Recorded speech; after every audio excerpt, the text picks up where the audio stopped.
Sir अगर आज आपके पास अनलिमिटेड फंड्स हो, फॉर एग्जांपल एक हाइपोथेटिकल सिचुएशन में, आप उसे कहाँ स्पेंड करोगे considering the current situation of Delhi? It's a खतरनाक question. First priority, I will try to stop biomass burn.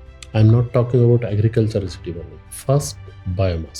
अगर मैं दे सकता हूँ तो मैं ऑल झुग्गी झोपड़ी क्लस्टर में कम्युनिटी किचन कि भाई this is the burner, you come cook and go. Road dust में हटाऊं, पॉटहोल बंद होंगे और कम से कम Delhi have the big parks, open bold spaces हैं। यमुना नदी मतलब कितने लोग डिस्प्लेस हुए, क्या सोल्यूशन है इन सब चीज़ों के ऊपर? और मुझे पता है यमुना की वो फ्लड नहीं था, तो प्लीज़ वो भी शेयर करो और मुझे बताओ कि क्या सोल्यूशन है इस चीज़ का आगे अब दिल्ली में। तो मुझे नहीं लगता कि दिल्ली यमुना आपके पास है। यमुना ने अपना एरिया एक बार क्लेम कर लिया। ये तो हम कहते ही हैं कि लाल किले की दीवार के साथ यमुना बहती थी। कम से कम मैं यहाँ डिफर करना चाहूंगा कि यमुना ने अपना एरिया नहीं छोड़ा था, उसने अपना एरिया पे दोबारा एक और कब्जा किया।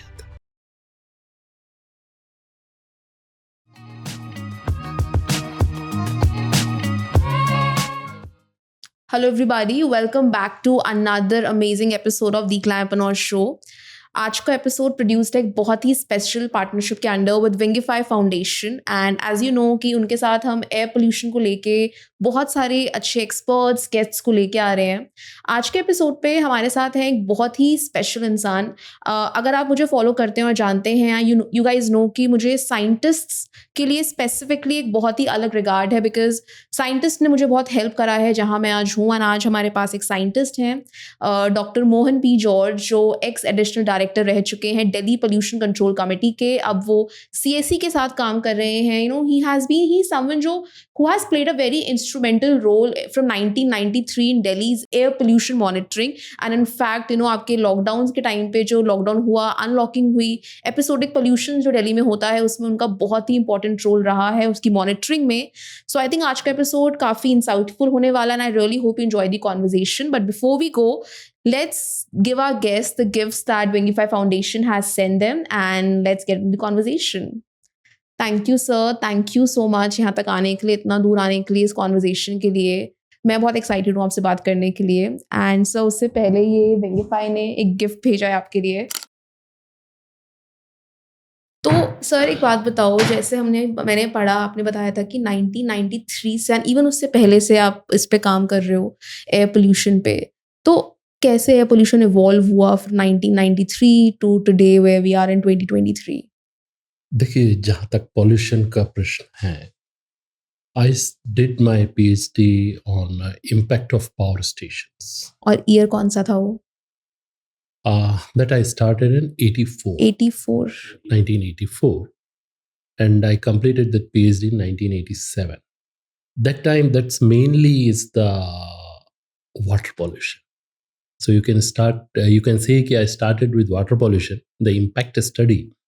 Two major power stations, one is Sarni in MP and Koradi just near Nagpur.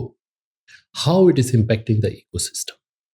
Impact of bottom-ice release, impact of warm water release, this different time. That's the time. Then I did my postdoctoral in the Bhopal gas leakage project. That time also in the water. That is study on the Bhopal lakes, how that major chemical release impacted it. Even before coming to Delhi and joining Delhi Pollution Control Committee, that time the general impression is pollution means water. Air pollution था ही नहीं। Air pollution को कोई importance नहीं था। One of the part, जैसा noise के लिए आज है कुछ वैसी स्थिति। बट 93 से और 92 जब मैं department of environment Delhi government join किया, उसके बाद से वाइड चेंज आया। क्योंकि जब आप दिल्ली को देखते हो, दिल्ली में वाटर पॉल्यूशन जो था एक ठीक है, we have Yamuna river, and if you ask me, I don't believe it's river now, because 3 barrages in 24 kilometers, then no water body is river. It's almost stagnant water.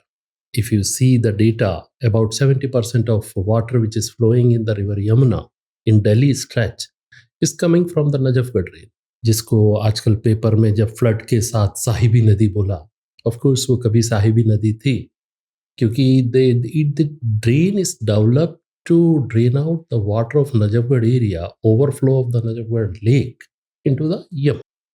But in these years, it slowly become the drain which is carrying the industrial and sewage waste. And that's the reason why Yamuna is polluted. So that's one part. But when you see these years in Delhi, I remember when first time I visited Delhi to submit a report on the project which I am working as junior research fellow. This is Man and Biosphere Research Project of the Ministry of Environment. And I have to submit the progress recorded INSA building, ITO. What I still remember, 2 chimneys emitting the dust, and INSA where we come out, is he dust deposited everywhere. Of course, that's a time when everyone believed that if there is a chimney, there will be smoke. But slowly, it is recognized in Delhi that no, it is creating problem. And then seeing the Delhi transition. And if you talk about me or my generation of the people, we see in the transition from 2-stroke engine to 4-stroke engines, from the BS1 or BS0, whatsoever petrol and diesel is there, to CNG, and now we are talking about electrical vehicles. Total change. That time, the persons who traveled in 90s in scooters, they know how their shirt is black in front, and that's a particulate level at that time. Now things changed. But I'm not telling you everything is improved and yes, we are happy. No, it's a long way to go. And sir जैसे इसके main reasons क्या हैं, like आपको क्या लगता है क्या sources of pollution है, स्पेसिफिकली हम दिल्ली की बात करते हैं तो? देखिए, दिल्ली का एक छोटा सा प्रॉब्लम है. एक तो Delhi is very small geographical area, 1400 square kilometre. When you see it in geographical scale, it's nothing.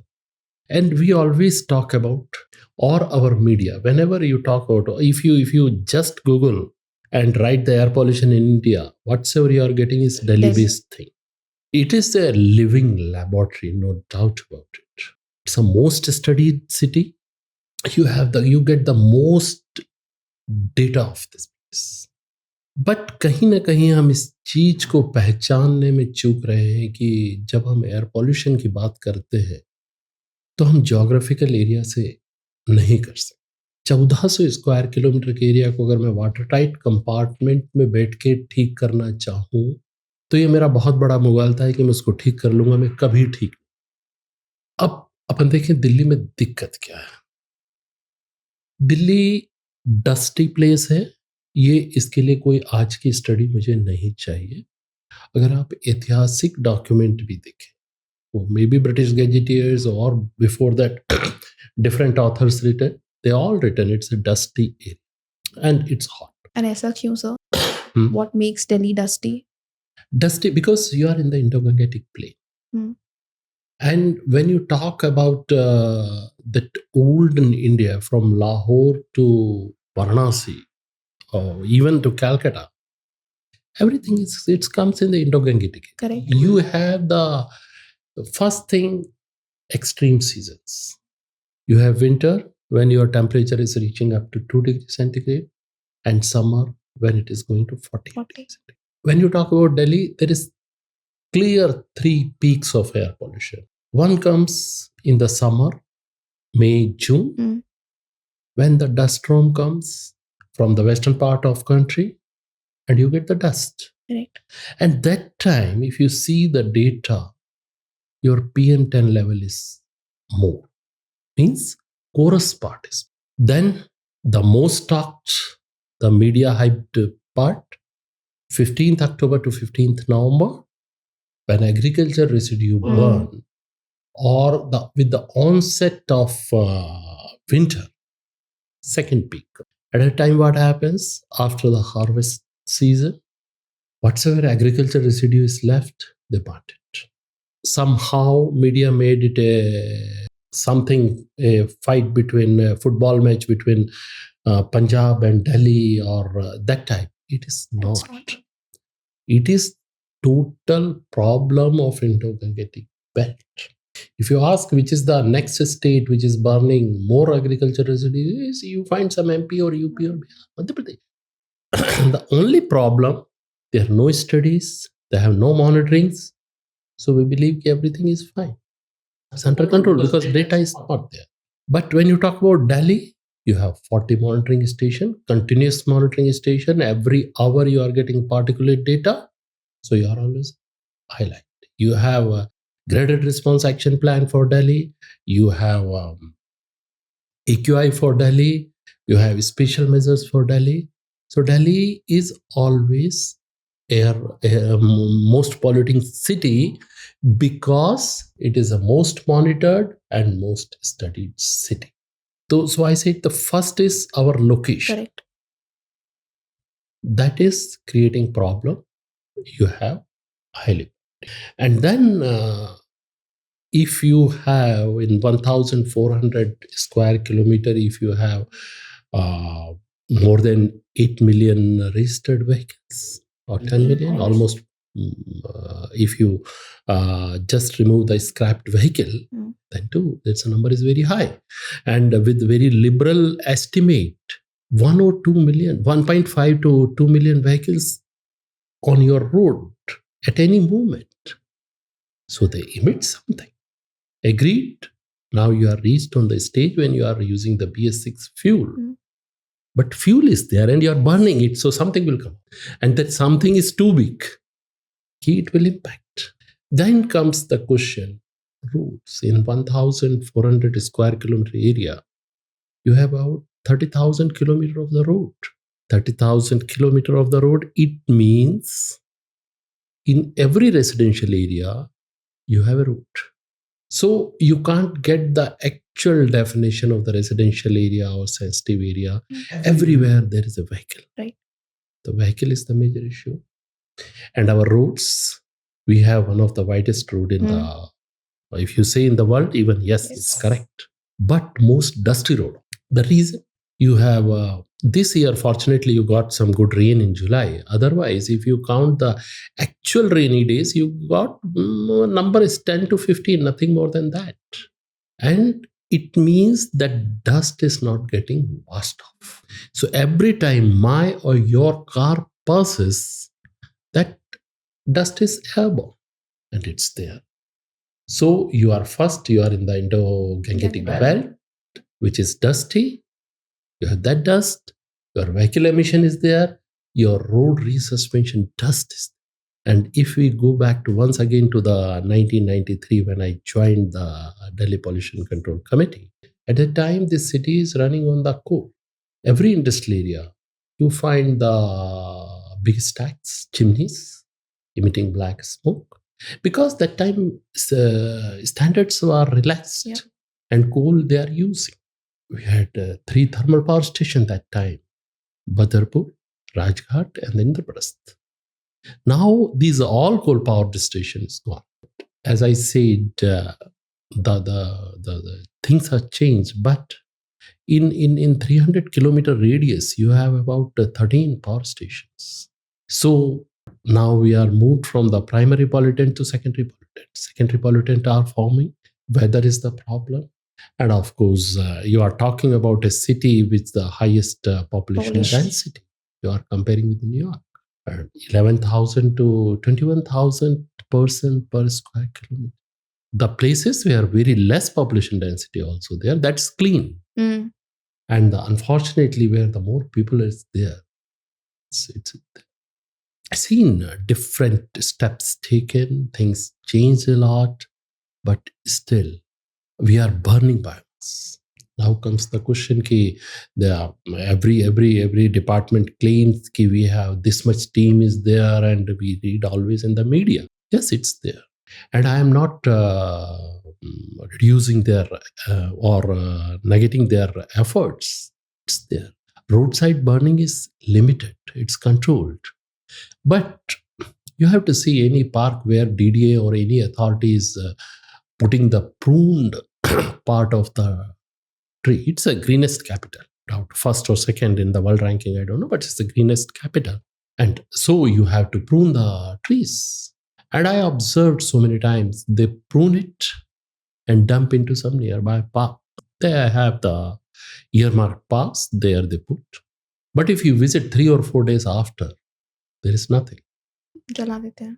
It means कोई तो ले जा रहा है.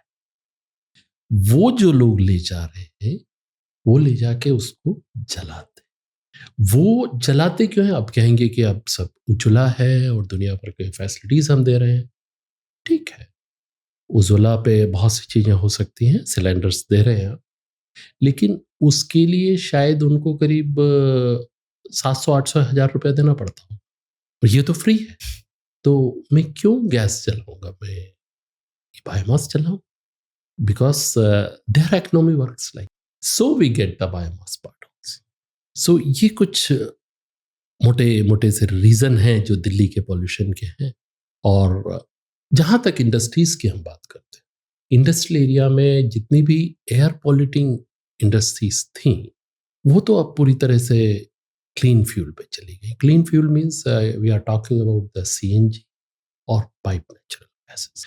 एक जमाना था जब ये कहा जाता था कि डीजल जनरेटर सेट बहुत इमिट कर रहा है, बट नाउ, और वो सत्य भी था, ऐसा नहीं कि मैंने कहा गलत, सही.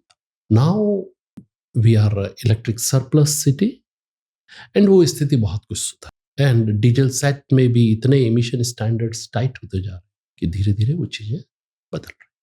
सो मुझे अच्छा जो ये समझ आया यहाँ से आज एक नई चीज़ कि हम जब एयर पोल्यूशन की बात करते हैं ना, आपने ना पूरे इकोसिस्टम को ब्रेक डाउन कर दिया कि इसे फॉर एग्जांपल बायोमास बर्निंग में आपने सिर्फ ये नहीं कहा कि जो फार्म फायर्स हो रही हैं, आपने दिल्ली के अंदर की प्रॉब्लम समझाई कि ऐसा भी हो रहा है. तो सर आपके अकॉर्डिंग क्या सोल्यूशन है? मतलब हम एपिसोडिक पोल्यूशन की बात करेंगे कि आप उसको कैसे मैनेज करते हैं, बट क्या सोल्यूशन है यहाँ से आगे जाते हुए? फॉर एग्जांपल जैसे अभी आपने कहा कि अभी रिसेंटली हर न्यूज़ आर्टिकल में था कि बारिश की वजह से हवा साफ़ हो गई, बट जब ये एक्सट्रीम वेदर इवेंट्स की वजह से बारिश हुई, जैसे हम बात कर रहे थे यमुना नदी, मतलब कितने लोग डिस्प्लेस हुए. तो क्या सोल्यूशन है इन सब चीज़ों के ऊपर? और मुझे पता है यमुना के ऊपर आपके पास एक मतलब आप शेयर करना चाहेंगे कि वो फ्लड नहीं था, तो प्लीज़ वो भी शेयर करो और मुझे बताओ कि क्या सोल्यूशन है इस चीज़ का आगे अब दिल्ली में? देखिए, जहाँ तक रिवर मेरा एरिया नहीं है, लेकिन अब चूंकि मैं क्लेम कर सकता हूँ करीब 30 साल से तो मैं दिल्ली में हूँ, तो मुझे नहीं लगता कि दिल्ली यमुना आपके पास आई थी. यमुना ने अपना एरिया एक बार क्लेम कर लिया. ये तो हम कहते ही हैं कि लाल किले की दीवार के साथ यमुना बहती थी. फोटोग्राफ्स भी आई हैं अब काफ़ी सारी. फोटोग्राफ्स हैं बहुत से. अगर आप ब्रिटिश जो अपने डॉक्यूमेंट्स हैं उनमें देखें, गजेटियर्स जितने हैं उसमें सब में मैप में वही दिखाया गया. हम सिर्फ यमुना को वो नदी मान लेते हैं जिसको कि हमने बैराज बनाकर छोटा कर दिया है, और उसको उस सीमाओं में बांधते हैं, तो जब हमें पानी छोड़ना पड़ता है तो वो अपनी जगह आ जाती है. तो हमें ठीक है, वो डेफिनेशन होगी कि जब रिवर अपने एरिया से बाहर आती है तो वो फ्लड होता है, लेकिन कम से कम मैं यहाँ डिफर करना चाहूँगा कि यमुना ने अपना एरिया नहीं छोड़ा था, उसने अपना एरिया पे दोबारा एक और कब्जा किया था.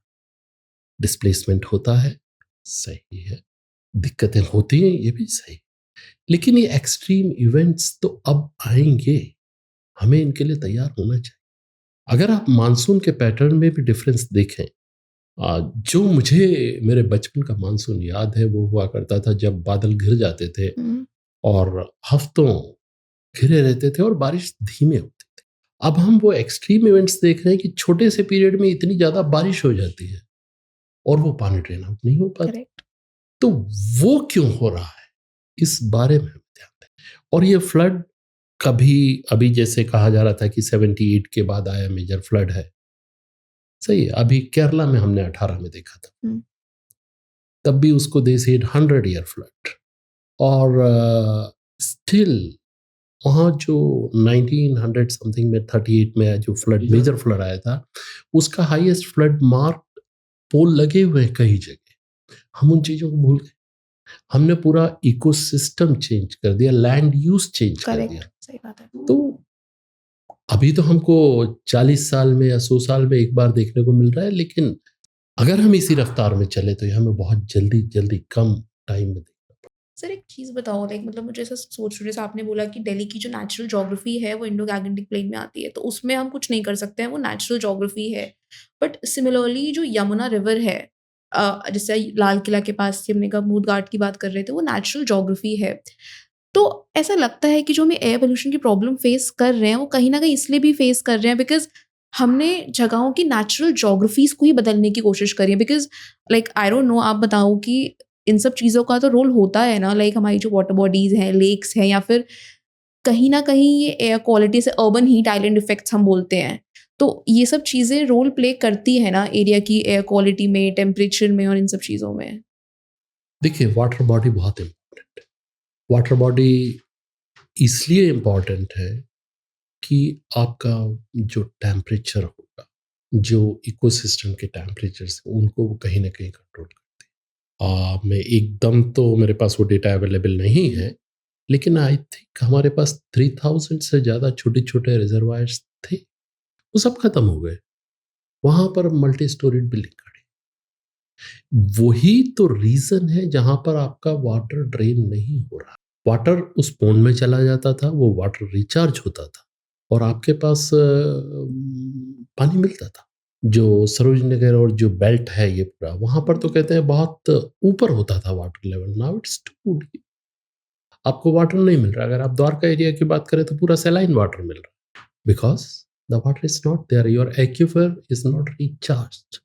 हमने उन ड्रेन्स को ख़त्म कर दिया, हमने उन छोटे-छोटे रिज़र्वायर्स थे, उनको ख़त्म कर दिया। एक तरह से हमने वो स्थितियाँ ख़त्म कर दी, जहाँ पर वाटर रिचार्ज। एंड ये सब हुआ रैपिड अर्बनाइज़ेशन की वज़ह से, जो पोल्यूशन सॉरी पॉपुलेशन लेवल्स जो बढ़े हैं हमारे। आप ये कह सकते हो उसके रीज़न बहुत से हो सकते हैं। शायद आप 19 पिछले 100 साल का डेमोग्राफिक चेंज तो देखेंगे, तो वो अपने आप में उसका जवाब। शायद शाहदरा और वो एरिया बहुत दूर हुआ करता था, आजकल सबसे ज़्यादा पॉपुलेशन डेंसिटी वहीं पर है।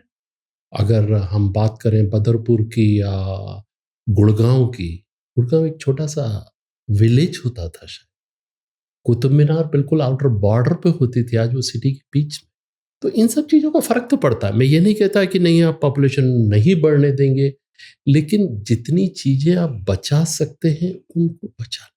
क्योंकि अगर आप टोटल इकोसिस्टम को डिस्टर्ब करेंगे, तो वो कहीं न कहीं आप पे इम्पैक्ट करेगा। हो सकता है आज ना पता पड़े, लेकिन next generation 30-40 years down the line the Sahibi नदी नजफगढ़ ड्रेन हो गई। वो सिर्फ पानी को ड्रेन आउट करने के लिए थी, स्टॉर्म वाटर ड्रेन थी, उसको आपने सीवेज ड्रेन में बदल दिया।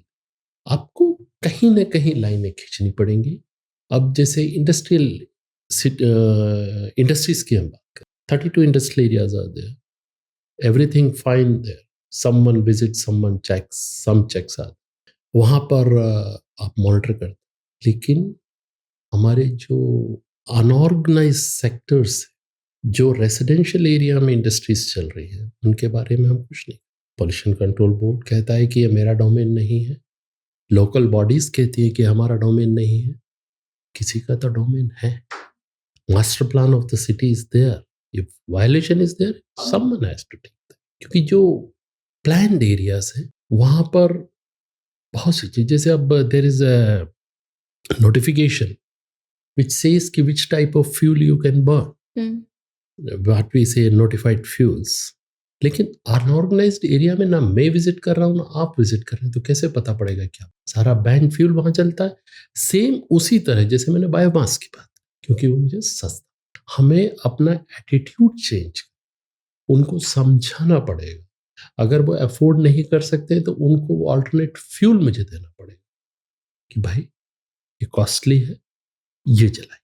क्योंकि जब हम टोटल एनवायरमेंटल हेल्थ कॉस्ट ढूंढे, आप अक्टूबर या नवंबर में एंटी एलर्जिक लेने किसी केमिस्ट के पास जाइए, आपको नहीं मिलेगी। आप सिर्फ उसी का कॉस्ट जोड़िए कि कितना है।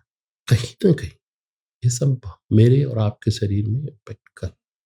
आप एनकैप आया, नेशनल क्लीन एयर प्रोग्राम है, बहुत एक्शन, लेकिन स्टिल हम स्टैंडर्ड से कहीं बहुत ऊपर, तो we need some major action. और सर जैसे हम बात करते हैं हमारी एयर क्वालिटी मॉनिटरिंग सिस्टम्स की, मतलब मैंने ऐसा सुना है कि कभी-कभी ऐसा होता है कि एयर क्वालिटी बहुत खराब होती है, बट क्योंकि जो हमारा मॉनिटरिंग सिस्टम है, वो ले नहीं पाता उतना, तो वो एक पॉइंट पे आके स्टेगनेंट हो जाता है। जैसे अगर सपोज़ वो दिखा रहा है फॉर एग्ज़ाम्पल 350, हो सकता है 1200 है, हो सकता है 1500 है, बट वो उसी हाईएस्ट पे स्टेगनेंट रहता है। क्या ये बात सच है?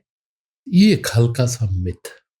उसका रीजन ये है कि जनरली, अब मुझे नहीं बोलना चाहिए उस पे, वास्तव में it's state boards thing, they have to defend. Generally 999 की एक वैल्यू आ जाती है और उसको ये लोग जनरली मीडिया रिपोर्ट करता था कि ये ब्लॉक जैम, और उस पे बहुत से इश्यूज हैं। आप जो जितने भी अभी जो ऑटोमेटिक स्टेशंस लगे, same monitoring stations mine head पर भी काम, जहाँ ओपन माइनिंग होती है वहाँ भी ये काम, वहाँ पर तो 5000 6000 तक की वैल्यू लेते हैं। ये कोई मैकेनिकल एरर पैदा होता है जिस वजह से ये स्टक हो जाता है, तब कोई एक ऐसी वैल्यू रिपीटेड आती है।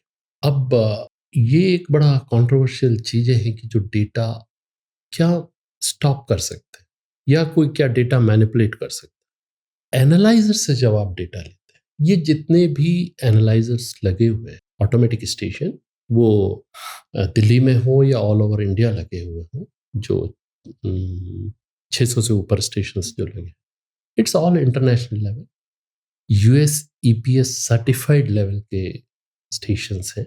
जब ये वहाँ ठीक से काम करते हैं तो यहाँ भी ठीक से, लेकिन क्या आप इन सिस्टम्स का कैलिब्रेशन कर रहे हैं? वो इम्पोर्टेंट है। क्या आप डेटा का वैलिडेशन कर रहे हैं? ये सब चीज़ें महत्व। और देखिए, अब तो अगर आप इन जनरल इन सिस्टम्स की बात करें तो इवन आपके पास, आपको किसी ये स्टेशन इतने एडवांस्ड है कि इनमें आपको विजिट करने की भी जरूरत। कैलिब्रेशन की बात करें, इनका डेली ऑटोमेटिक कैलिब्रेशन होता है, लेकिन किसी को देखना तो पड़ेगा कि आज का कैलिब्रेशन हुआ है या नहीं हुआ। Correct. The same thing if you से कि फ्लाइट तो ऑटो पायलट पे है तो पायलट सो सकता है, पायलट को उस मौके के लिए तैयार रहना पड़ता है जब ऑटो पायलट गलत हो रहा है, गड़बड़ कर रहा है, उसको आइडेंटिफाई करना पड़ेगा, नहीं तो एक्सीडेंट होगा। अगर आप ये नहीं देख रहे हैं कि मेरा सिस्टम कैलिब्रेट हुआ है या नहीं हुआ और उसने रॉन्ग डेटा दे दिया है, वो रिपीटेड डेटा दे रहा है, तो उसको चेक करना पड़ेगा। अगर आप मैन्युअली चेक नहीं कर सकते तो दुनिया के सॉफ्टवेयर अवेलेबल है, बहुत सॉफ्टवेयर अवेलेबल है जो सेकंड रिपीटेड रीडिंग पे आपको अलर्ट देते हैं कि 2 वैल्यूज आर सेम और 3 values are same, then you have to check. इसके लिए भी आपको साइट तक जाने की जरूरत नहीं है, from your computer itself you can check the analyser is working और नॉट। तो अब इनके डेटा जनरेशन पर मुझे कोई डाउट नहीं है। मैं इन सिस्टम्स के साथ 2010 से 2022 तक वर्क किया हूँ। आई एम कॉन्फिडेंट कि they are very good, they are working. ये सिर्फ तब होता है जो आप बोल रहे हैं डेटा रिपीटेडली आता है, जब या तो आपने उसमें कट ऑफ डाला कि anything higher than 1000 will be read as 1000, वो भी एनालाइजर में नहीं डलता है, वो डलेगा आपके कंप्यूटर कि मैं उस डेटा को नहीं, वो रिजेक्टेड डेटा है। लेकिन अब तो इन सब चीज के लिए पूरा एसओपी आ गया है, तो डेटा पर डाउट करने की जरूरत तो सर जैसे हमारे पास आपने बोला इतने सारे मॉनिटरिंग स्टेशंस हैं, तो इस डेटा कलेक्शन का हमारे एक्शन में क्या इम्पैक्ट आया है? लाइक क्या इससे बेटर इम्पैक्ट या बेटर सॉल्यूशंस हम दे पा रहे हैं? देखिए, इम्पैक्ट की बात करें तो सिर्फ ऑटोमेटिक स्टेशन की बात करें, क्योंकि 90s से Correct. ये तो मॉनिटर तो हो रहा था, और तब दिक्कत ये थी कि चूंकि 8 आवर एवरेज आता था तो हम लोगों को पीक नहीं पता पड़ते थे, वी ऑलवेज सेड कि एवरीथिंग इज फाइन।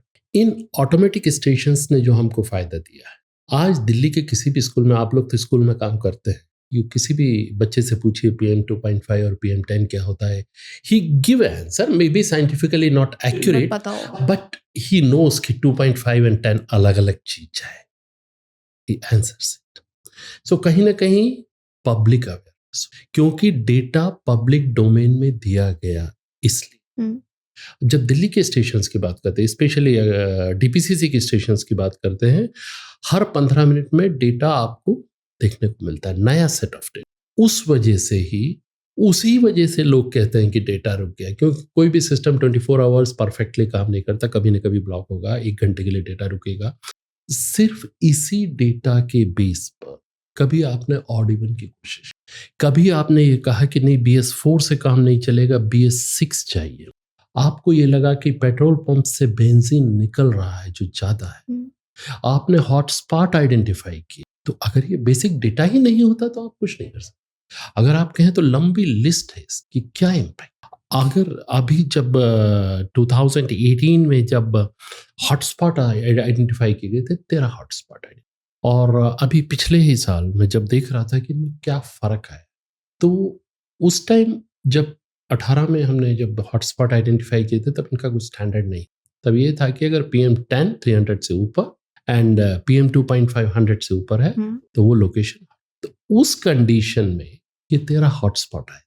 लेकिन जब पिछले ईयर्स का आप डेटा देखते हैं तो अब वो कंडीशन नहीं बची, वास्तव में हॉटस्पॉट से बाहर आ गए। क्यों? PM10 कम। वो क्यों कम हुआ?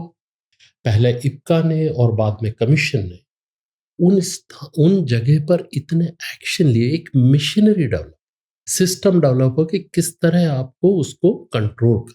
सो इम्पैक्ट हुआ, आपका BS6 आना हो, इंडस्ट्रीज में क्लीन फ्यूल आना हो, ऑडिबल एक्सपेरिमेंट्स हो, सारी चीजें, और जो मैकेनिकल स्वीपिंग हो रही है, जो स्प्रिंकलिंग हो रही है, कहीं ना कहीं ये सब इस डेटा के बस। और सर ऑडिबल क्या सक्सेसफुल था हमारा? Yes, it is successful and no. Why this extreme? No इसलिए कि because you are working with this audible in the open dynamic system. 1400 square kilometre की मैं बात कर रहा था, और एयर कोई बाउंड्री तो जानती नहीं। डोंट टेक इट कि गाजियाबाद से आ रहा है, गाजियाबाद से अगर हवा चल रही है और दिल्ली आ रही है, दिल्ली से आके इधर बदरपुर या गुड़गांव निकल रही है, आपने बीच के एरिया में सब कुछ कर दिया है, लेकिन हवा इस डायरेक्शन से दूसरा डायरेक्शन में जा रही है। तो अगर यहाँ पे मैंने कुछ कम भी किया था तो वो जो उधर से हवा आई उसने बराबर कर दिया। सो मैंने शुरू में भी कहा कि अगर आप वाटर टाइट कंपार्टमेंट में बैठ के चाहेंगे कि मैं इस जगह को साफ कर दूंगा, संभव। और इसी डेटा को जब मैं लैब की कंडीशन में कैलकुलेट करूं, इंपैक्ट हुआ है, बिकॉज आपका रूट पे कंजेशन कम हो, आपके फ्यूल सेल में 30% का रिडक्शन आया था। इट मीन्स वो 30% फ्यूल नहीं जला है, इट मीन्स वो इमिशन मैंने कम किया था। That's it. डिफरेंट इश्यू कि मैं उसको मेजर नहीं कर। तो अगर मुझे साइंटिफिक एनालिसिस करने देते हैं आप, तो इम्पैक्ट आया है। और दूसरा जो जनरल इंप्रेशन जो है कि उसका इम्पैक्ट नहीं था, हम डेज को कंपेयर करते हैं। 13 तारीख को 300 था, 14 तारीख को 200 हुआ या नहीं, इट इज नॉट कंपेरिजन। ये बहुत सारे और भी फैक्टर्स हो सकते हैं, 50 और फैक्टर है, आप उन सबको छोड़ दीजिए। अगर आप सिर्फ 2-3 चीजें ले लें, wind speed, wind direction, solar index, अगर इन 3 के बेस पर भी आप अपने डेटा को वेट कर दें तो आपको वो डिफरेंस दिख जाए। आज विंड स्पीड 6 किलोमीटर थी और दूसरे दिन 12 किलोमीटर थी। जिस दिन 12 किलोमीटर थी उस दिन आपका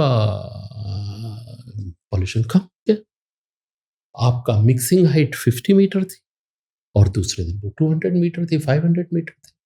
तो सिंपल कंसंट्रेशन के कंपैरिजन से आप कुछ नहीं। तो जहां तक मेरा अपना ओपिनियन है, ऑडिबल हेल्प्स, लेकिन फिर उसके लिए दूसरी थ्योरीज हैं, वो व्हाट दे से कोबरा इफेक्ट एंड ऑल, कि ठीक है लोग 2 गाड़ियां रखना शुरू कर देंगे, उस टाइप की चीज। अब उसको तो जब तक आप अपना एटीट्यूड चेंज नहीं करेंगे उसके लिए। और जब मेरे से कई लोग पूछते हैं कि भाई ठीक है इतना सब कुछ हो गया, लेकिन दिल्ली में पॉल्यूशन क्यों नहीं कम? एकमात्र रीजन, इसको हमने सरकारों का प्रॉब्लम, उसको मैंने अपना प्रॉब्लम नहीं। मैं ठीक है ऑडिबल में मैंने कई लोगों को देखा है, कल से ऑडिबल है, कोई ऐसा पास दिला दो जो मेरी गाड़ी की विंड स्क्रीन पे लग जाए, गवर्नमेंट ड्यूटी लगा दो, इमरजेंसी ड्यूटी लगा दो, कुछ। वाई? जितना अभी इवेंट बेस्ड होता है, खैर it's very political thing, Deepawali पे पटाखे चलने चाहिए, खूब चलाए पटाखे चलाना, मुझे अच्छा लगता, लेकिन हमें वे करना पड़ेगा जो इमिशन हो रहा है, क्या वो मैं और मेरे सोसाइटी पे इम्पैक्ट कर रहा है? Is it worth? मद्रास में या बॉम्बे में आप पटाखे चला लीजिए ना, क्या दिक्कत है, तो सी ब्रीज सब कुछ ले जाता है। लेकिन दिल्ली में मेरे पास वो चीज नहीं है। मैं लैंडलॉक सिटी है, विंटर होता है, टेम्परेचर डाउन होता है, मिक्सिंग हाइट 100 या 200 मीटर होती है। सर ये कॉन्सेप्ट एक्सप्लेन करो, विंटर है, टेम्परेचर डाउन है, मिक्सिंग हाइट। विंटर में क्या होता है कि हाँ, अपन जब शुरू में 3 पीक बात कर रहे थे, शायद थर्ड पीक की बात नहीं। सेकेंड पीक जो था अक्टूबर में, एग्रीकल्चर रेसिड्यू बर्निंग होता है, वो तो जलता है और आप डाउन विंड में है, मतलब विंड जहां से आ रही है, जहां कुछ जा रही है, जिस जाने वाले पाथ में आप हैं, तो वो आपके पास लेके आएगा। अब उसमें भी थोड़ा सा क्वेश्चन उठता है कि ग्राउंड विंड आप विंटर में कह रहे हो जीरो, इसलिए पॉल्यूशन हो रहा है, तो ये आ कहां से रहा है? ये जो भी पॉल्यूशन ट्रांसपोर्ट होता है वो ग्राउंड विंड पे नहीं होता है, because when you burn something gas जो निकल रही है हॉट होगी, वो ऊपर जाएगी, एंड जो ट्रांसपोर्ट लेवल विंड है वो लेके, और हर पार्टिकल का अपना एक सेल्फ लाइफ है जब वो सेटल होना शुरू। सर ग्राउंड लेवल विंड और ट्रांसपोर्ट विंड एक्सप्लेन करो। ग्राउंड लेवल पे अब जैसे आप बात करें कि मैंने यहाँ छोटा सा कुछ जलाया, हाँ 50 मीटर, 100 मीटर, 200 मीटर, इस पे कुछ होगा, तो अब इतने ऑब्स्ट्रक्शन होते हैं कि वो रुक जाएगा, गिर जाएगा, कहीं डिपॉजिट हो जाएगा। लेकिन ये सीधे 1.5 किलोमीटर, 2 किलोमीटर पे अगर चले गए, तो वो जो धुआं निकला था, जो क्लाउड जैसा जो उठा था, वो उसके साथ बहेगा, और बह के 50 किलोमीटर, 100 किलोमीटर, 200 किलोमीटर जो भी विंड स्पीड होगी और जो मेट्रोलॉजिकल कंडीशन होगी, उसके बेस पे वो सेटल। अब वो दिल्ली में होगा तो दिल्ली के लिए प्रॉब्लम है, और आगे बढ़ के मेरठ में होगा तो हो सकता है वाराणसी, कलकत्ता, जहां जाके, इट डिपेंड कि वो कितना ज्यादा स्मोक निकल रहा है और कितना फैल रहा है, उस पर डिपेंड करता है। उस टाइम कोई रेंज हो रही है, नहीं हो रही है, ऐसी बहुत सी चीज। तो ग्राउंड लेवल पर जो आप 50-100 मीटर, 150 मीटर, 200 मीटर तक का एरिया है, उससे ऊपर जो निकल गया, जो ट्रांसपोर्ट विंड्स होंगी, I am giving it in very layman language, 1.5 kilometre मान लीजिए, उस पर वो दूर तक जाए। अब दूसरी एक जो चीज होती है, हम उसको मिक्सिंग हाइट बोलते हैं। अभी मैंने बोला कि जैसे कोई चीज गर्म होती है तभी उठ रहा है। करेक्ट। अब मान लीजिए कि एक छोटा सा मैंने यहाँ स्मोक जलाया, उससे एक चीज उठी, जो उसका टेम्परेचर था वो एम्बियंट, मतलब अपने नॉर्मल उसमें आने के बाद 30 डिग्री था। वो तब तक उठता जाएगा जब तक 30 डिग्री टेम्परेचर से नीचे की हवा होगी, ऊपर जाता जाएगा। लेकिन मान लीजिए जो ऊपर का ब्लॉक है वो उससे ज्यादा टेम्परेचर आएगा, वो वहां पर रुक जाएगा, उससे ऊपर नहीं जा सकता। या मैं अगर बहुत सिंपल भाषा में बोलूं, इसको मैं एक ग्लास मान लेता हूं। इस ग्लास में सामान्य समर में या नॉर्मल टाइम में ये टेम्परेचर, जो गैस उठ रही है, वो यहां तक फैल सकती है, और विंटर में वो सिर्फ इतनी ही जा पाती, ऊपर नहीं। तो ये जो कॉलम था वो एकदम 1/4 हो गया, लेकिन जो पॉल्यूशन में कर रहा हूं वो सेम है, तो उस वजह से कंसंट्रेशन बढ़। सो ये मिक्सिंग हाइट इसलिए बहुत इंपॉर्टेंट होती है, जो कि विंटर में स्पेशली आपका दिसंबर से लेके जो जनवरी तक का पीरियड होता है, वहां पर यह चीज इम्पैक्ट। आप वो कहते हैं सब कुछ बराबर था, फिर कल पॉल्यूशन था, बढ़ गया था, आज कम हो रहा है, ये मेट्रोलॉजिकल कंडीशन बहुत। और सर जो हमारे स्मोक टावर्स जो लगे थे, वो क्या यूजफुल थे, और मतलब उनकी जो हाइट्स वगैरह थी, क्या वो ये मिक्सिंग हाइट और ये सब देख के डिजाइन किए गए थे, और क्या अभी मतलब उनका इम्पैक्ट है कुछ अच्छा? बिकॉज मैंने जितने लोगों से बात करी है, सबने बोला है कि स्मोक टावर्स बहुत हेल्पफुल नहीं रहे हैं। आप, ये मेरा अपना ऑब्जर्वेशन है, ये जो मेरा पिछला ऑर्गेनाइजेशन और अभी का ऑर्गेनाइजेशन, उससे कोई संबंध नहीं। #independent opinion, independent views। ये एक जुडिशियल ऑर्डर था जिसको फॉलो किया गया, और मेरे अपने एक्सपीरियंस के बेस पे स्मोक टावर्स कोई भी इम्पैक्ट नहीं डाला। ये हो सकता है कि 10 मीटर, 20 मीटर में थोड़ा बहुत इम्प्रूव कर, उससे ज़्यादा कुछ नहीं, क्योंकि ये टेक्नोलॉजी टेस्टेड ही नहीं। सर ऐसा कुछ था ना, देख मैं गलत हो सकती हूँ, कुछ चाइना में या कहीं पर हुआ था, एंड उसके बाद इन लोगों ने कहा कि नहीं हम दिल्ली में ट्राई करते हैं, शायद चाइना में कुछ है वो सक्सेसफुल है, इसी टाइप का कुछ है। स्मोक टावर आप लैब में चलाइए, क्लोज्ड एनवायरनमेंट में चलाइए, it will be effective. Okay, वही एनवायरमेंटल कंडीशंस। आप डायनेमिक ओपन उसमें चलाएंगे तो चाइना में भी ये सक्सेसफुल नहीं है। ओके। क्योंकि आप कर क्या रहे हैं, आप हवा ले रहे हैं, फिल्टर कर रहे हैं और छोड़ रहे हैं। खैर ये मोर टेक्निकल थिंग है, इसको तो फिर अपने को अलग से डिस्कस करना पड़ेगा। हाँ, सिर्फ इसको इतना ही लीजिए कि मेरी नज़र में एक वायबल सॉल्यूशन, अगर आप कैलकुलेट करेंगे कितनी इलेक्ट्रिसिटी कैल आप ले रहे हैं, उससे उसका कितना वहाँ पे कितना पार्टिकुलेट निकल रहा है और यहाँ पे कितना पार्टिकुलेट आप रोक पा रहे हैं, वो सब चीज़ें बहुत कॉम्प्लिकेट होंगी। Of course, the academic people have different opinion because one of the topmost university did it, but practically, I don't think so. Sir I think मुझे लाइक मेरा एक्सपीरियंस बहुत कम है इस चीज़ पे कमेंट करने के लिए, बट जैसे आपने वो चीज़ें बोली ना कि ओपन इन्वायरमेंट में हम ज्योग्राफी को ले रहे हैं, weather pattern, weather conditions, wind speed, wind direction, वो सारी चीज़ें बहुत इंपॉर्टेंट, और शायद हम इसलिए बोलते हैं जब हम क्लाइमेट मॉडलिंग भी करते हैं ना, Yes. वो मॉडल कितना सक्सेसफुल है वो डिपेंड करता है कि हमने कौन कौन से फैक्टर्स को एनालाइज करा है। एंड इसीलिए शायद क्लाइमेट को सॉल्व करने के लिए हमें इंटर डिसिप्लिनरी लोग चाहिए, ऐसे लोग ज्योग्राफी समझे, कुछ लोग टेक्नोलॉजी समझे, उनकी मतलब जब वो सारे साथ में आएंगे तो जाके एक सक्सेसफुल टेक्नोलॉजी, सक्सेसफुल मॉडल लगेगा। उसमें हिस्टोरियंस, आर्कियोलॉजिस्ट, हर कोई होना चाहिए, मतलब मुझे ऐसा फील होता है। देखिए, एनवायरनमेंट आइसोलेशन में नहीं चल सकता। आपको हेल्थ इम्पैक्ट से लेके हिस्ट्री जिसको पता हो, सब चाहिए। Architects, everyone you need. Isolation में आप एनवायरनमेंट एंड सर आपका कंस्ट्रक्शन और डेमोलिशन वेस्ट पे क्या मतलब थॉट प्रोसेस है कि वो कितना कंट्रीब्यूट करता है दिल्ली की एयर क्वालिटी को लेके? देखिए, जब अपन सोर्स अपॉर्शनमेंट देखते हैं 6 to 8%, 10%, okay. but that 6 to 8% is important. You can control it.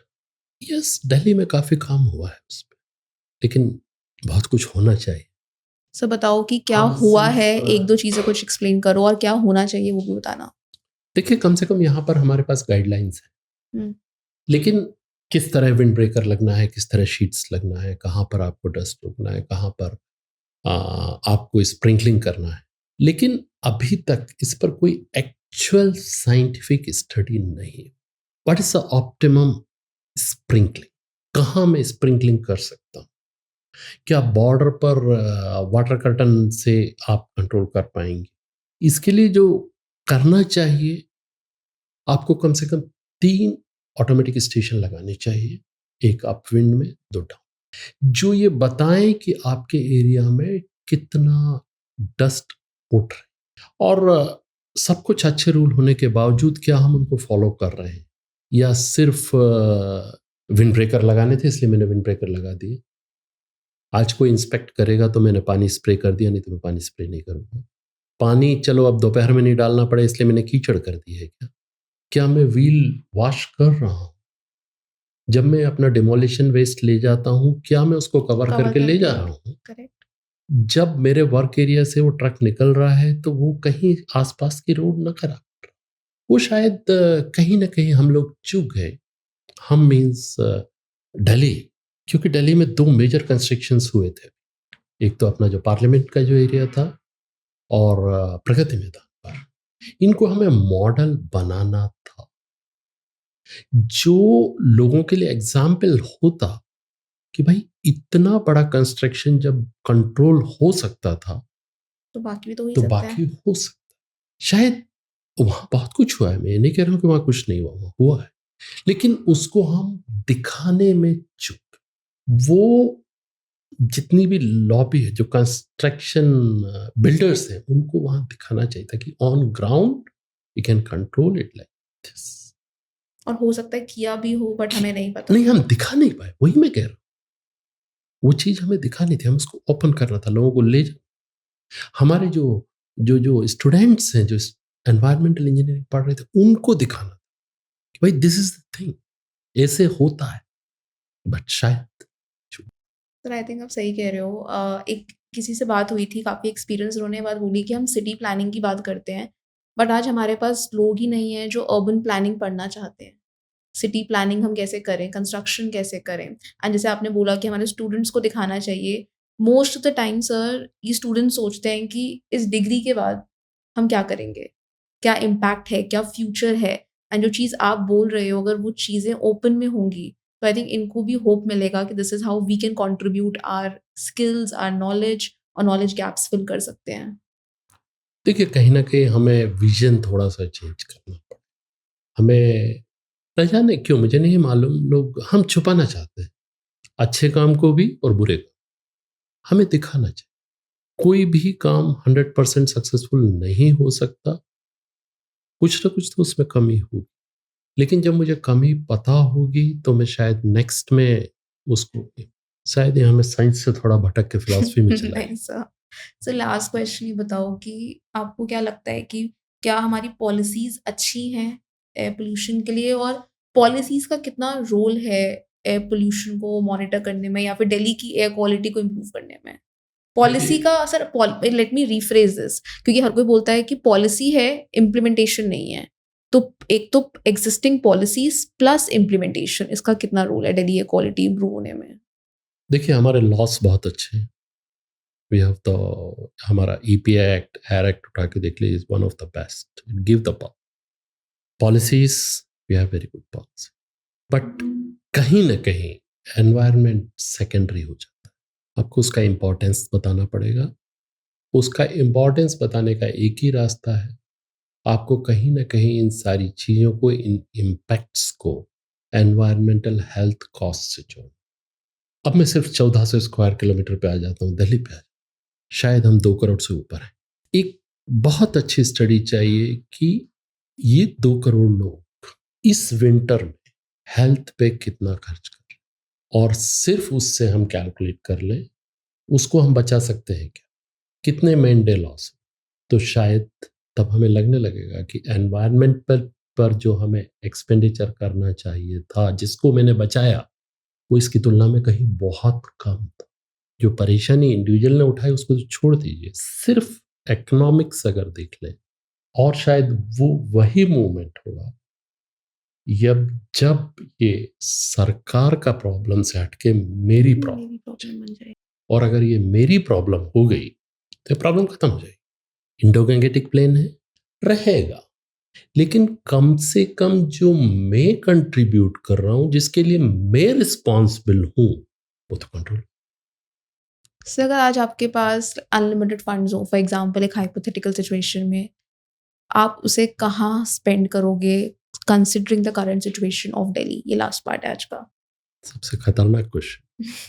देखिए मेरी प्रायोरिटी, अगर फर्स्ट प्रायोरिटी जो, I will try to stop biomass पर। I am not talking about agriculture city burning, first biomass पर अगर मैं दे सकता हूँ तो मैं ऑल झुग्गी झोपड़ी क्लस्टर में कम्युनिटी किचन, कि भाई this is the burner, you come, cook and go. Road dust में हटाऊं, पॉटहॉल बंद होंगे, और रोड डस्ट सिर्फ मेरा मैकेनिकल सीपर कलेक्ट कर रहा है, नहीं कहाँ डिस्पोज हो रहा है, प्रॉपरली डिस्पोज हो रहा है या नहीं हो रहा है उस पर। और कम से कम Delhi have the big parks, open bold spaces हैं, उनको अगर ये 3 चीजें भी आपने कर ली तो शायद कहीं आप बहुत फर्क महसूस कर। सो थैंक यू शेयर करने के लिए। मेरे लिए आज वो पार्ट बहुत इंटरेस्टिंग था, कम्युनिटी किचन वाला। मतलब बहुत सिंपल है ये सोल्यूशन, और शायद इम्प्लीमेंट हो भी सकता है, बट ये चीज़ सोचना कि ऐसा कुछ कर सकते हैं, आई थिंक उन लोगों के लिए भी एक फूड सोर्स बनेगा कि उनको भी खाने को मिलेगा। बिकॉज ये लोग जैसे खा रहे हैं, डस्टबिन से उठा के खाते हैं मोस्ट ऑफ द टाइम, जैसे खाना बना रहे हैं, तो आई गेस उनकी इकोनॉमिक कंडीशंस भी इंप्रूव होंगी, प्लस उन्हें एक बेटर लाइफ भी मिलेगा, also contributing to Delhi's overall air quality. तो sir thank you, and I hope कि हम आपको और बहुत सारे एपिसोड्स में इनवाइट करेंगे और बहुत सारी चीज़ों के लिए। बट थैंक यू यहाँ आने के लिए और ये सब शेयर करने के लिए। I am genuinely grateful. Welcome any time. Thank you sir.